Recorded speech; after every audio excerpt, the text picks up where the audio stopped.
everybody. Welcome to another special guest episode of Ask the Sex Therapist.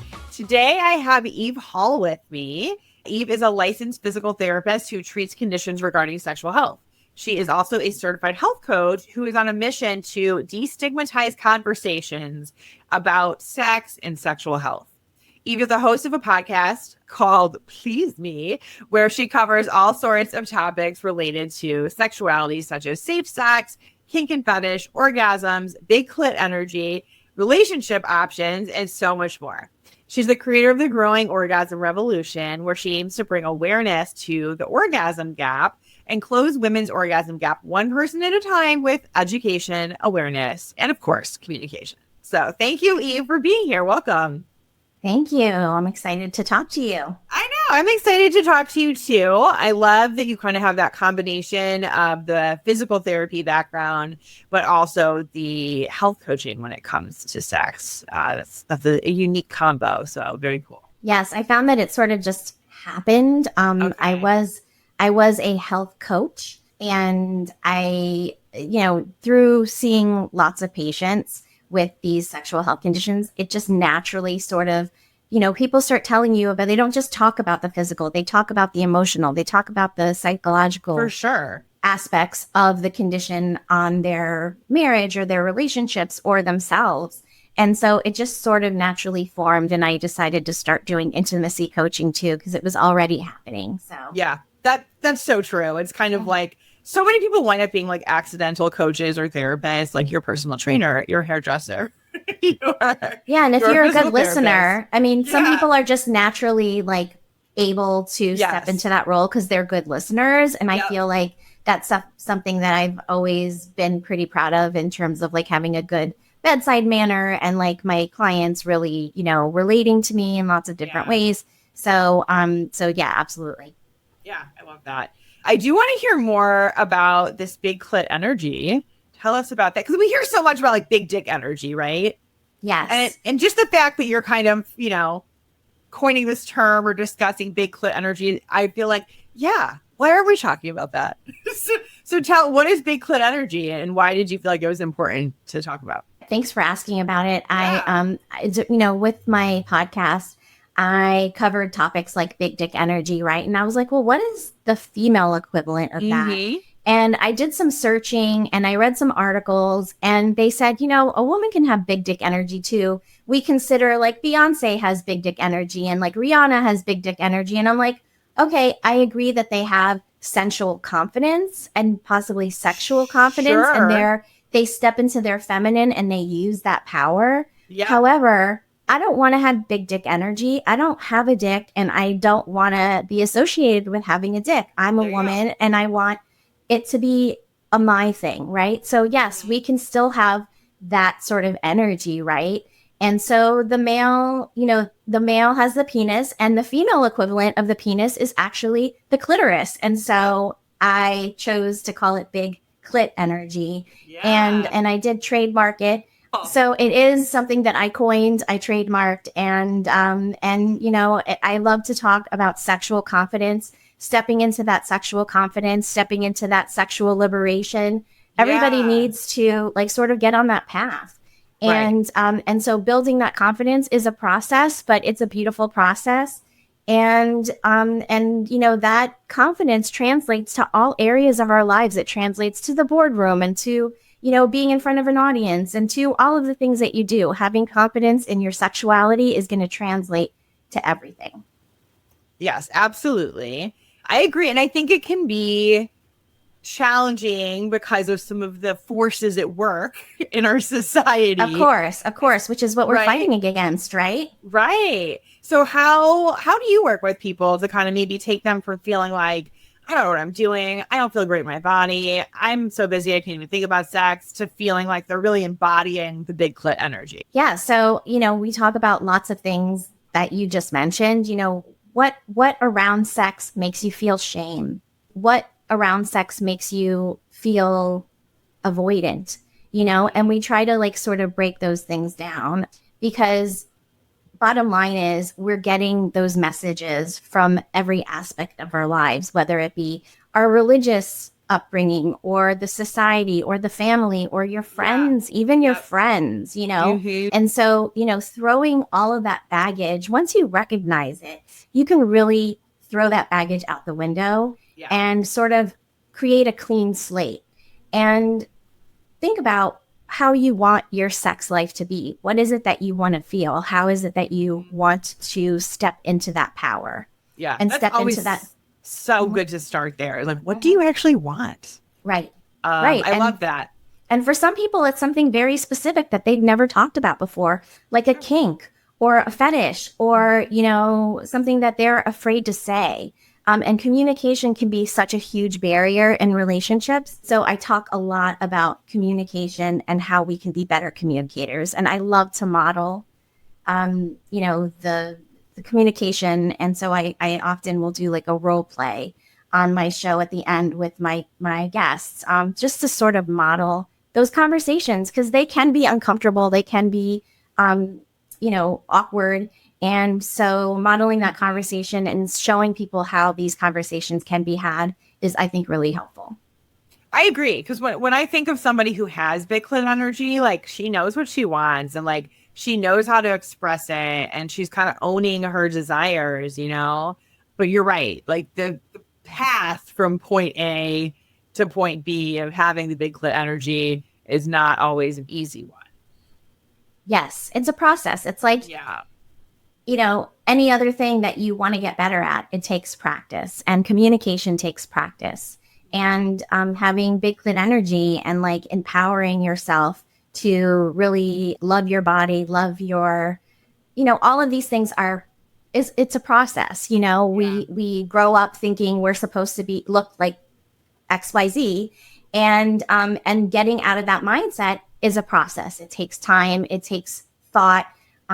So absolutely, but it's a beautiful process. It's a beautiful journey. And so I love to encourage people to sort of, jump on that path, that, yellow brick road, pink big road, pink brick road or whatever we should recoin that, and get on that path to, starting to move in that direction because our sexuality is really, our I like to say it's our adult playground. It's where adults play.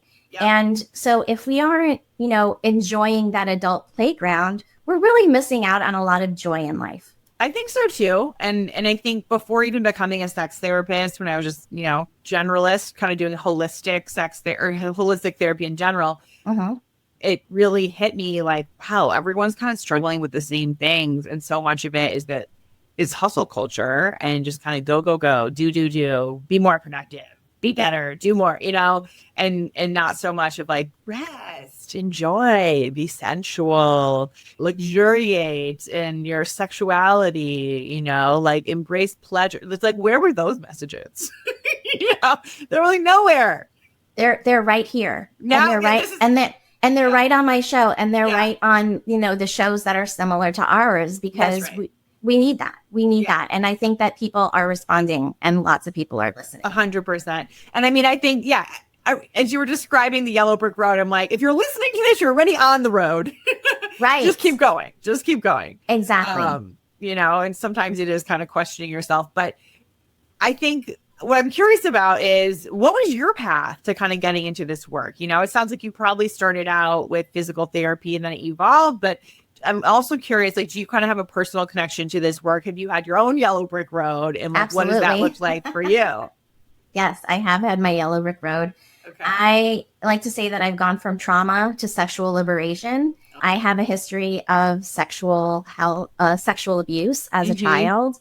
5 people in my life sexually abused me. Okay. And so I feel like, my path started there at 5, And so the repression and the shame around sexuality was there for a very long time. In my 20s, I did a lot of healing around that, around my sexual abuse. I was part of a group called SIA, which I'm sure is still out there. I think it stands for Survivors of Incest Anonymous.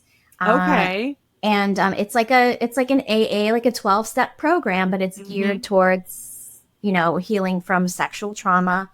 And that was really helpful. I also did lots of therapy for many years. And so in that experience, I was able to get to the point where I wanted to get married. I wanted to have children, which was something that I didn't want for a long, long time.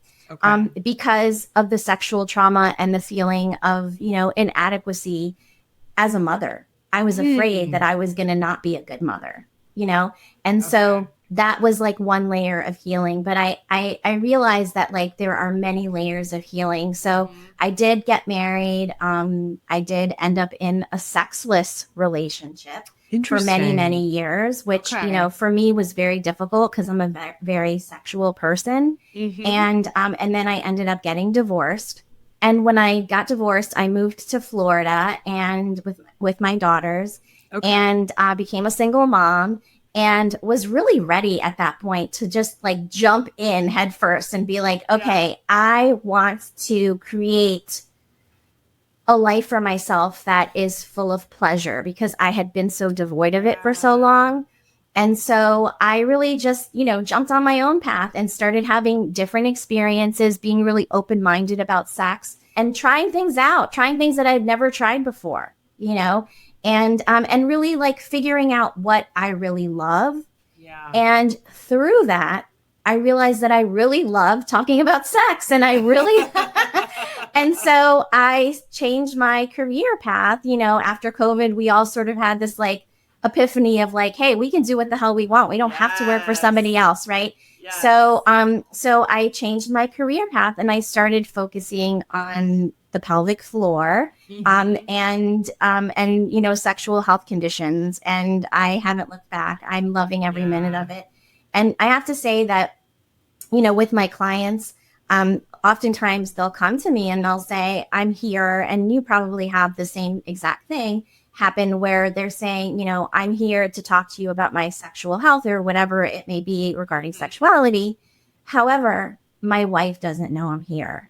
Or I didn't tell my husband I was coming for treatment of my incontinence because I'm too embarrassed or whatever. Yeah. And I realized that there was such a huge breakdown in communication in relationships, not just short-term relationships, but long-term relationships, right? And so conversations need to be had. That's the only way that we can move forward. And so I decided to start the podcast because of that. Yeah, that's awesome. And one of the things I love about podcasting, and it's so funny because like some of my long-term friends listen to this podcast and they'll be like, oh, I thought we've been keeping in touch, and I'm like, no, I have not actually talked to you. But it allows us to feel connected, and I think it really helps normalize the conversation around sex. And just that, like just having this foundation of it's okay to talk about it, and it's not weird, and it's just part of who you are, and we don't have to feel different talking about like our fingernails versus our clitoris. It's just they're both parts of your body, right? Yes, absolutely. Yeah. And you do get to the point where you feel really like open about that, but it's a process. And I can just remember when I was in my 20s and in one of my earliest relationships where the person that I was in a relationship with was really like encouraging me to like, get therapy and all of this stuff, which was wonderful. Right. Yeah. But I just remember having such difficulty communicating with him and not expressing my emotions with him, not expressing my needs with him. And I remember that it was so difficult that I would have to write things on a piece of paper because I couldn't actually say the words. Yep. And to go from that to where I'm at now, like it just shows how much progress somebody can make if they really want to. Yeah. I love that. Thank you for sharing that example. It can be hard to talk about things, whether it's just really emotionally vulnerable or it feels vulnerable because it's sex and it's kind of even taught it's a taboo topic, or it just feels so personal and you've never talked to someone about it before. I had a client share that her boyfriend had never talked to anyone about sex before her. She's the first person that he kind of feels even comfortable enough to try to go there, which is cool, right? But we all kind of need to start somewhere. And so maybe we start with the podcast and just like, okay, we're just going to let it be one directional, but then pushing yourself to make it two directional, where can you open up And also, I think I appreciate you sharing because I think it's important to normalize the vulnerability and the discomfort.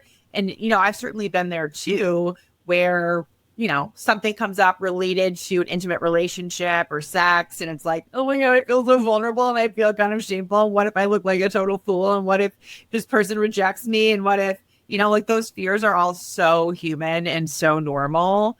But sometimes we just have to push through them and say the thing. Absolutely. Absolutely. And like starting with small things, right? Something that you think is going to be easily accepted from the other person. Like, we've never talked about what turns us on.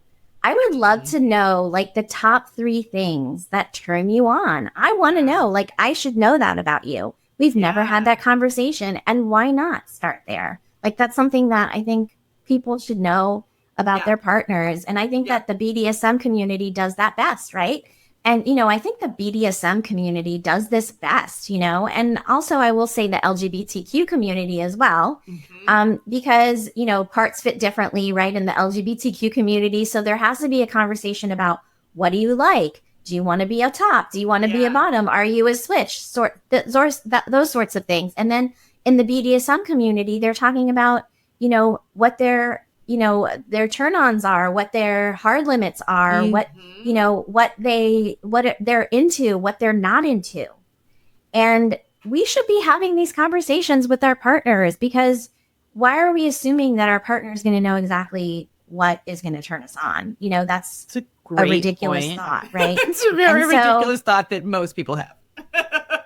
Exactly. They talk about, what their turn-ons are, what they like, what they don't like. And, we should be having these conversations early on in relationships. We shouldn't be waiting until, years down the road, because you could be partnered with somebody that is not compatible with you sensually. And here you are years later and you're trying to fix things. Whereas you could have started off on the right foot at the beginning, or gotten rid of somebody that wasn't going to want to pleasure you. Right. I mean, I think we shouldn't be in a relationship. There's a lot to learn from the LGBTQ and the BDSM, and I would add the non-monogamous ENM communities, because anytime you're deviating from kind of the traditional relationship escalator, vanilla sex formula or social script, you have to be more conscious, right? Yes. And so some of these people have not had the option to kind of just like have a default programming, because that kind of hasn't been written.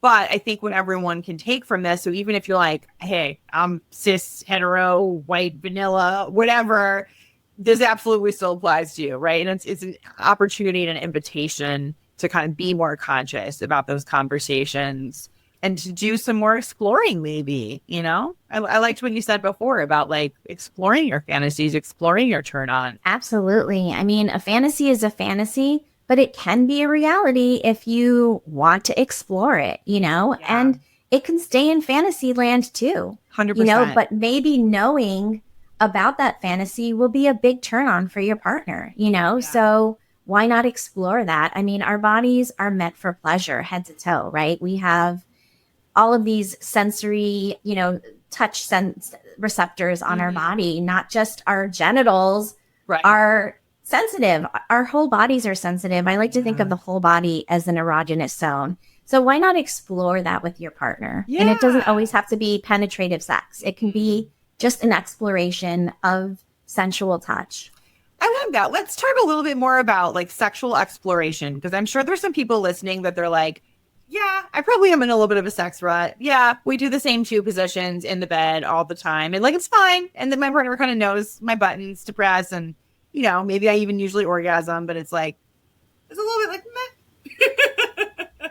So what are some of your thoughts about like where somebody can start exploring a little bit more, and how do they kind of start opening their minds? Yeah, I think that you hit the nail on the head when you said that, sometimes people get into a rut, right? And they do the same positions. And, I'm not going to lie, like I have my favorite position that I like to orgasm from. Yeah. And I'm not getting rid of that position. I love that position. It's my fave, you know what I mean? Yeah. But how can we sort of like expand on that? And I think that, thinking about sex is not just penetrative sex and what you see in the movies, right? You're always seeing people like having penetrative sex. Sex is so much more than that. It's foreplay. And I want to bring the idea of foreplay being part of the sexual act. Yes.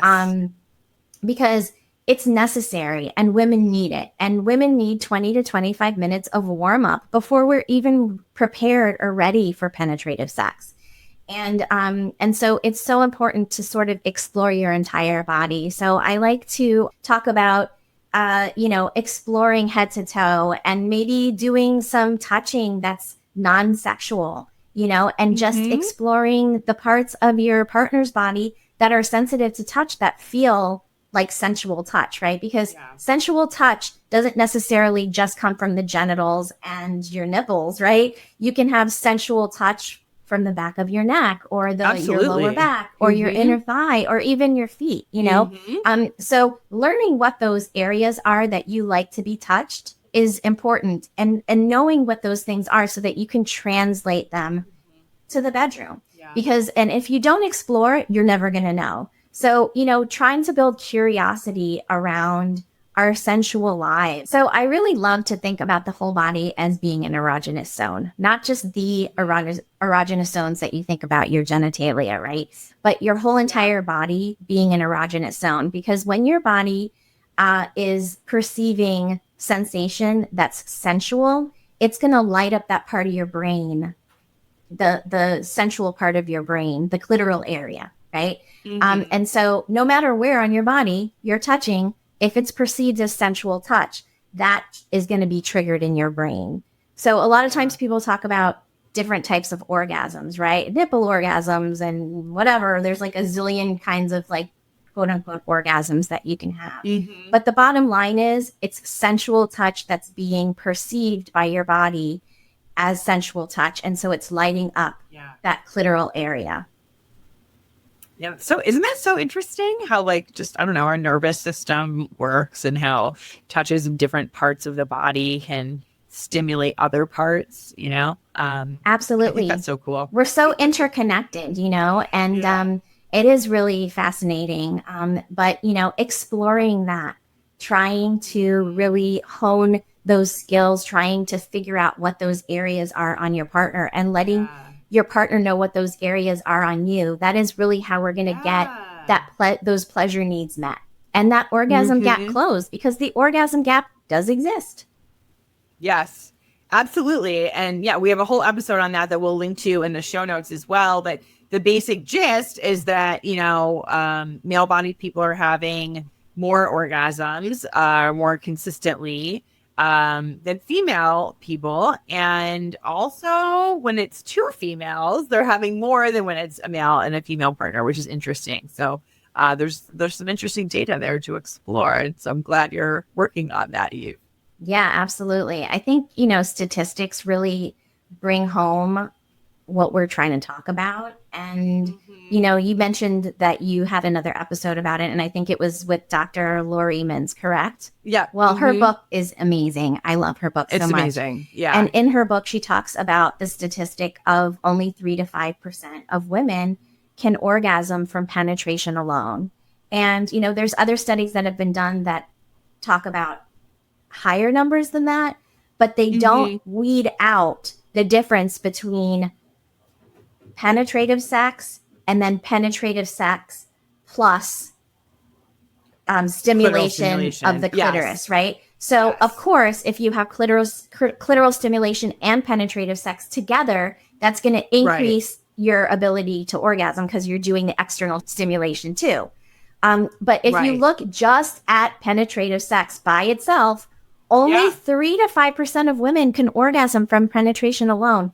That is crazy. And if we're only focused on penetration, we are missing out so much. And so, I think that women should feel empowered to want to close that orgasm gap for themselves. And I know that in my relationships in the past, there has been an orgasm gap that existed. And no, in my relationship now, I'm not constantly just focused on, the end result, right? Right. And you want to enjoy like the entire process. But if you think in your mind, I'm not going to orgasm, you will never orgasm. So you have to have that internal confidence to know, and also to know what works for you. Yes. And I think that goes to the sensual exploration you're describing, so if you're not 100% sure what works for you, it's going to be hard to communicate that with a partner. So just doing the sensual exploration can help. And then earlier you mentioned kind of the kink exploration in fantasies. And I think that's another area that, really is sort of like ripe for closing the orgasm gap. The more you understand the mental turn-ons, which can turn into physical ones too. Exactly. The better, right? Exactly. And the more you communicate those things with your partner, the better you're going to be able to close that gap. And words have so much power. And I love dirty talk, and I love talking about dirty talk. Mm-hmm. And, if you have a kink, say, for instance, I like to be spanked, right? Yeah. And I'm in the middle of it, and I'm like really close. And I know that if my partner introduces that at the moment that I'm at, it's going to help me to get there, right? Yeah. Isn't it going to be great if you have the confidence to be like, spank me, Yes. And say what you need. We need to be able to say what we need and, help our partners to help us. And I think that for the most part, our partners do want to help us receive pleasure, help us explore pleasure. And if they don't, please kick that one to the curb. Bingo on that. But what if it's your husband of like 20 years or something? You know what I mean? So hire a coach or a sex therapist. Exactly. That's where we come in, where our specialty comes in, where we are needed to kind of like change those patterns. Right. Because sometimes, I think a lot of the culture can be sex is about the man, sex is about penetration, sex is over when the man comes. And it's like, no, it puts a lot of pressure on men to perform. True. And it also really reduces sex when it is so much more expansive. So I think a lot of this is about expanding your definition of sex, expanding your definition of pleasure, kind of having a lived, embodied experience of what brings you pleasure. And it might not be what you're expecting, which I think is kind of cool. I do too. And I'm always learning new things that turn me on, and it's a continual learning process. And, our bodies change as we age. They are going to, the position that you used to do and was your favorite back in the day may not be what it's going to be in 30 years, because you're not going to possibly have the strength, or maybe your muscles will be different down in the vaginal area or whatever, you know what I mean? There's like your body changes, we have hormonal shifts, etc. So we should be thinking about how we can be transitioning and enjoying sex throughout our whole lives. I love that. Thank you for making that point, because I do think that we latch on almost to like how sex was in like our 20s or something, and we think that's how it's supposed to be. But yes, it's true everything you just said about our bodies changing, and that doesn't mean sex gets worse. It can actually get better. It does get better. I mean, right? So much better, because you know yourself more. You're throwing away all those hangups that you used to have about, can you see the dimple on my ass, like the cellulite or whatever, you're throwing away all those hangups. As you get older, you just naturally do that. I think a lot of women do, but a lot of people need a lot of help with getting rid of that. All of that crap that we like get programmed into believing. So much crap in there. Yeah. But I think, as you get older, you sort of are growing as a human being, emotionally and hopefully spiritually and all of those things. Yes. And so, the sex does definitely get better as you get older if you are focused on making it better. Yeah, it could totally get worse and disappear like it did in my first, in my marriage. It could, That's a good point. Yeah. It's kind of like if you nurture it, it's like if you think of it, it's like, this is our baby, and are we going to either take care of the baby or are we going to ignore the baby? Exactly. So nurturing it is key. Yeah, I think so too. But the nurturing can be fun. A lot of people are like, sex feels like work. And then usually that means there needs to be some kind of mindset shift more towards, what do I want and what would I enjoy? And if I were to throw everything out the window of what I'm supposed to do or should do, where am I actually at with pleasure? But yeah, we need to kind of ask ourselves those questions. Yeah. And why does it feel like a chore to you? Why does it feel like work? Why? It should feel like joy. It should feel, the ultimate thing is to, feel pleasure, right? And we were luckily, built to feel and express pleasure and love. And so I always say, everybody deserves love and everybody deserves pleasure. And if you're not giving yourself that, I feel like you're missing a big part of like being a human being. Yeah. I think so too. And I do think we can get reduced to like, human doings and, all the tasks. So so let's not make sex one of the tasks. Right. But that can be easier said than done sometimes. So, okay. So one other question I have is, let's say we have a couple and they're like, sex life is fine, but we're kind of doing the same basics. And we kind of have figured out some erogenous zones, but we do want to explore different fantasies. Sometimes what I find is like people don't really know what they want until they try some things. So where do you recommend people start if they're like, I kind of want to try some things, but I don't even really know what I want to try yet? Together, the couple can research things or research things on their own and then share it with their partner.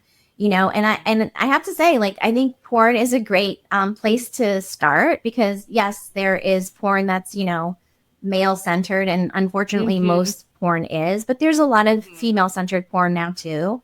There is, which is nice. Yeah. So I think, hey, I saw, this position and this was really interesting to me. Or, there was this one, video that I saw where the woman was with two men and that really interests me. That's pretty high level getting to that point. We have some advanced listeners. Yeah, but being able to express those things, express those fantasies and so absolutely that's one place to look. Then there's erotica. Erotica is a great a great way to sort of turn yourself on if you are having a hard time getting into the right mindset. So erotica is a great place to look for ideas. And I think a lot of people have ideas already. Yeah. And they just can't verbalize them. They're like, I know I think I would like this, or I've liked this in the past with another partner, but my new partner doesn't do it and I don't know how to say it. So, building curiosity around the sexual, playground. And let's create a game around it. Let's see what we can introduce that we can both enjoy. And the idea is for both to enjoy, right? Not to do something that only one person is enjoying and the other person is doing just because the other person likes it, right? But, thinking about all of the kinks that people have, and, 45% of Americans consider themselves kinky. So it's not... It's a large number. I know. Yeah. It's not even that, abstract of a thought process. You know what I mean? No. A lot of people are thinking about kinks and the things that they like.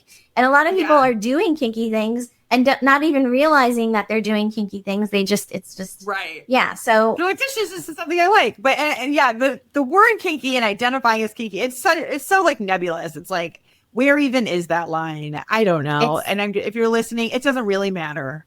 It doesn't matter. If you like it, share it with your partner. If you like it, share it with your partner. Yeah. And hopefully they'll be open to listening, Oh, yeah, you're right. And that's a huge part of it is it's not a one-way street here. If your partner is sharing, be a safe space. If you're the one sharing, tell your partner what you need when they're listening, Yeah. So that you feel no safe. Judgment zone.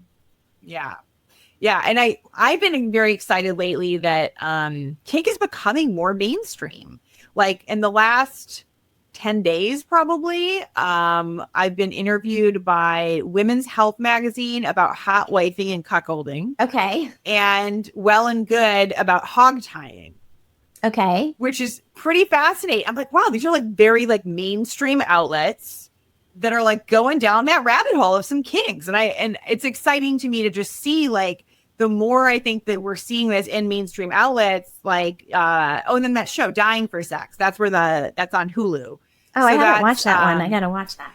That's where the hog tying interview came from, is because it was referenced. So there's a palliative social worker in the show that mentioned that they're into hog tying, and then the main character kind of goes down this rabbit hole of exploring some power exchange. And I haven't finished watching the series, but it's pretty interesting. So I think the more we see it normalized, the more it kind of gives us permission to kind of be like, maybe it's okay. Erotica is a really great tool that I think people can introduce personally or with their partner. Mm-hmm. And they can, say something about the erotic story that they're reading and be specific. I think being specific is really important because, some of it may be a turn on to like read, but there's like one part that you're like, ooh, that would be something that I would be willing to try. So really teasing out those things, teasing out the things that you're really super interested in and want to try with your partner. And again, starting with like the, really basic conversations and building up to those kinks and fetishes that, may be something that are, outside of the box. Yes. But it's good to think about sex as being outside of the box because if you're always thinking about sex as being in the box, right? That's what I'm saying. You're going to have a very vanilla, boring sex life. You want to think about this aspect of your life as being outside of the box and how can you make it richer by enhancing it with different modalities. How about introducing toys? Right. Toys are such a great tool. And I feel like sometimes people are intimidated by them. They shouldn't be. It's like any other tool that you use. Mm-hmm. It's something that you are putting in your toolbox that can only enhance the experience. So I think toys are another really great way to explore. And your partner may surprise you with something that they have been wanting to try. For instance, a lot of men want to try pegging. Yeah. Or anal play, and they're afraid to say it. And so, talking about these things and really exploring is really a beautiful thing. Yeah, I think you're right. It's like the more you explore, even if it is just talking about different things you could do when it comes to sex, you might decide no, right? Like we're not trying to make anyone be like inauthentically kinky or using toys if it's not something you're excited about, but like there's probably something that's just outside your comfort zone that would be appealing to you. So the idea is like start expanding your comfort zone by having these conversations. Yes, absolutely. Get uncomfortable because that is how we grow, right? Yeah, absolutely. Growth doesn't happen when you're comfortable. It happens when you're uncomfortable. So really getting out of that comfort zone and exploring with your partner and with yourself with yourself. Yes. You can solo explore and you can find new creative things that you love that you want to introduce to your partner. Yeah. So exploring with yourself first and then introducing those things is another way that we can really kind of expand our sexual, repertoire. Yeah, for sure. And then, I will also add, I have a video on setting up a FetLife profile. So we'll link to that in the show notes because just seeing what other people are into and what other people have on their kink list can just be like, oh, actually, I would like to try that. Oh, I'm maybe a little curious about that. Oh, I'm going to put that on my list. And I think, then when you get bored, go back to your list. Like have it in writing somewhere. Either have it in your FetLife profile or have a little journal where you're kind of keeping track of turn-ons and fantasies and things that are exciting to you. Yes, I think that's a really great place to look. FetLife, I'm not familiar with FetLife, but it's, a fetish, dating site. Well, it's not a dating site. So it's actually like Facebook for kinky people is how I would describe it. You can meet people there, but don't expect to. Interesting. Okay. That's interesting because I always thought it was a dating site. No. And I do a lot of education for SDC.com, which is a dating site. And it's also a really great place for education around sexuality. And there's lots of groups there. There's kinky groups. There's all sorts of things there. So becoming part of one of these sites is also another way to really sort of expand your horizons and sort of like get ideas. Yes. There's so many places where you can learn more. And it's just that like we kind of limit ourselves. And so then we don't see the solutions, but they're out there. If you need more, contact me or Eve, we'll help you. Right. Exactly. That's what we'd love to do. It is. All right. Well, thank you so much for being here, Eve. If people are like, like Eve sounds like she's doing some cool stuff in the world. How do I connect with her? How do I work with her? Where would you like to send them? So the best place is pleaseme.online, and that's my website. And if you go to the contacts page and you send me a message, that'll go directly to my email. Cool. And all of my socials are there. So if you want to follow me on any social media, all of my socials are on the contacts page. And on my website, there is a plethora of information, a lot of webinars that I've done in the past, Cool. my podcasts, and also I have a store of sexy toys. Sometimes I'll recommend for some of my patients that have, like, for instance, erectile dysfunction, I'll say get a penis pump. So there's things that I recommend for my patients on there as well, and just lots of fun things. So definitely check out my site.